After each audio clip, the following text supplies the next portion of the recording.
என் பெயர் மீனா. வயது 26. நான் சின்ன வயசுல இருந்தே பூஜை பண்ணி பக்தி பாடல்கள் பாடுவதில் ரொம்ப ஆர்வம். நான் பக்தி பாடும் சத்தம் வீடு முழுவதும் ஒலிக்கணும் அப்படின்னு நினைப்பேன். நான் கல்லூரி இறுதி ஆண்டு படிக்கிறப்போ எனக்கு திருமணம் செய்ய வீட்ல முடிவெடுத்தாங்க. எனக்கும் அதில் முழு விருப்பம்தான். என் ராசியோ என்னவோ எனக்கு பார்த்த முதல் ஜாதகமே சரியாக இருந்தது. திருமணமான முதல் இரவு வீட்டில் பக்தி பாடல்கள் ஒலிக்கத் தொடங்கின. நான் பக்தி விஷயத்தில் இந்த நாள் அந்த நாள் என்று தள்ளி போட மாட்டேன். தினமும் நான் பூஜை செய்து பக்தி பாடினால்தான் எனக்கு மன அமைதி கிடைக்கும். இப்படியே போக போக எனக்கு ஒரு அழகான ஆண் குழந்தை பிறந்தான். நான் ஒரு இரவு தூங்கிக் கொண்டிருந்தபோது சுவரில் ஒரு நிழல் ஒளிர்வதை பார்த்தேன். அது என்ன என்று ஆச்சரியத்தில் பார்த்தபோது என் மாமனாரின் நிழல். அவர் அருகில் குழந்தையை அணைத்து தூங்க வைத்துக் கொண்டிருந்தார். அந்த தருணத்தில் நான் அமைதியாக இருந்தேன். சில மாதங்களுக்கு முன்பு என் கணவர் ஒரு விபத்தில் உயிரிழந்தார். நான் என் குழந்தையுடன் தனியாகிவிட்டேன். அப்போது என் மாமனார் எனக்கு ஆதரவு கொடுத்து கிராமத்துக்கு அழைத்து வந்தார். அப்போதிலிருந்து அவருடன் வசிக்க ஆரம்பித்தேன். என் பெற்றோர் அவர்கள் வீட்டுக்கு வர சொன்னார்கள். ஆனால் அவர்கள் அக்கா வீட்டிலேயே இருந்தார்கள். அதனால் நான் அங்கு போகாமல் துயரத்தில் இருந்து வெளிவர பக்தி பாடல்களில் ஈடுபட்டேன். அந்த பக்தி பாடல்கள் என் மனதுக்கு ஆறுதல் கொடுத்தன. அந்த நேரத்தில் என் குடும்பத்தினர் ஆறுதல் மட்டுமே சொல்ல முடிந்தது. அதைவிட அதிகம் எதிர்பார்க்க முடியாத சூழ்நிலையில் இருந்தேன். அப்படிப்பட்ட காலத்தில் என் மாமனார் தன் மகனை இழந்த துயரத்திலும் என்னையும் குழந்தையையும் கிராமத்துக்கு அழைத்துச் சென்றார். அவர் அங்கே பழைய பூர்வீக வீட்டில் தனியாக வசித்து வந்தார். கொஞ்சம் நிலம் இருந்தது. அதில் விவசாயம் செய்து வாழ்ந்தார். அந்த வீடு மிக எளிமையானது. பழைய கட்டிடம், மலையில் ஒழுகும் ஓட்டு வீடு. சின்ன சமையல் இடம் மட்டும். தனி குளியல் அறையோ படுக்கை அறையோ இல்லை. ஒரு துணி மாற்ற வேண்டுமானாலும் கதவை அணைத்துதான் மாற்ற வேண்டும். என் நிலையை கவனித்த மாமனார் எனக்கும் குழந்தைக்கும் வசதியாக வெளியே சிறிய குளியல் அறை அமைத்துக் கொடுத்தார்.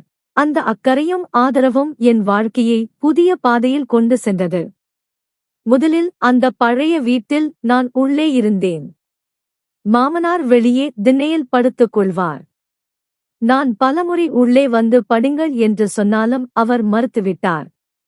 ஒரு இரவு நடு இரவில் எனக்கு தூக்கம் கலைந்தது. ஜன்னல் வழியாக மாமனாரை பார்த்தேன். அவர் தூக்கம் வராமல் புரண்டு கொண்டிருந்தார். குளிர், மலை, கொசுக்கள் இருந்தும் வெளியேயே இருந்தார். அதை பார்த்து எனக்கு மனம் கலங்கியது. அடுத்த நாள் கட்டிலை உள்ளே கொண்டு வந்து இனி வெளியே தூங்க வேண்டாம் என்று சொன்னேன்.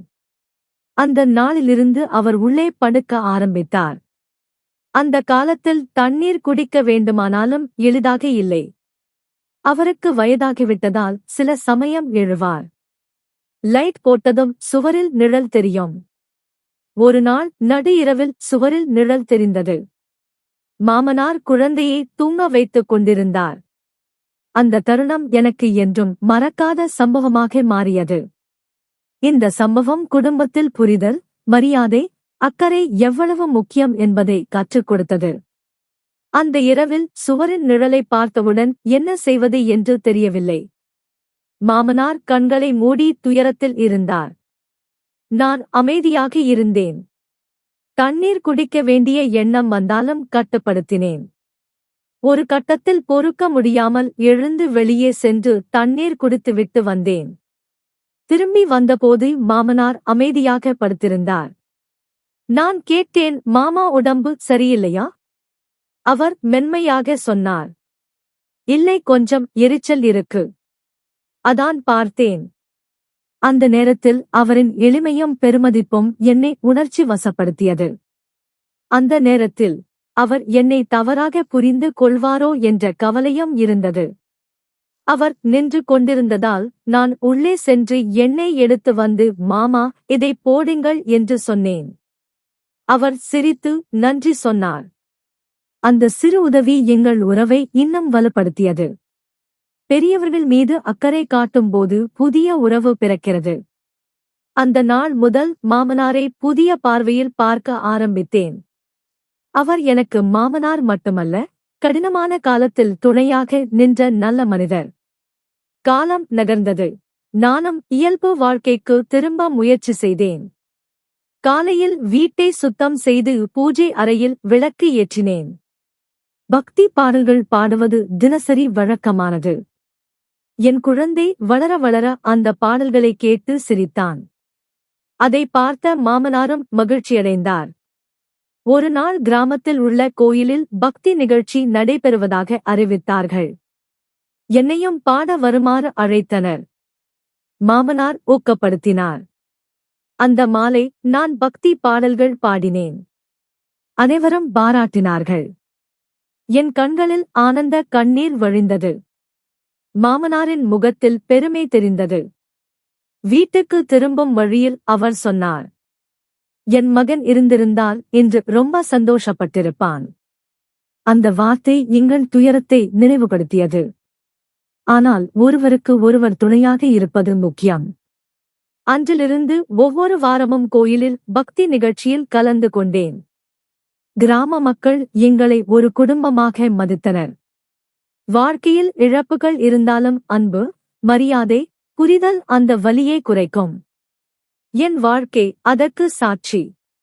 இன்று பல ஆண்டுகளுக்குப் பிறகும் அந்த பழைய வீடு, மழை இரவுகள், நிழல்கள், பக்தி பாடல்கள், குழந்தையின் சிரிப்பு, மாமனாரின் அன்பு என் மனதில் நிலைத்திருக்கின்றன.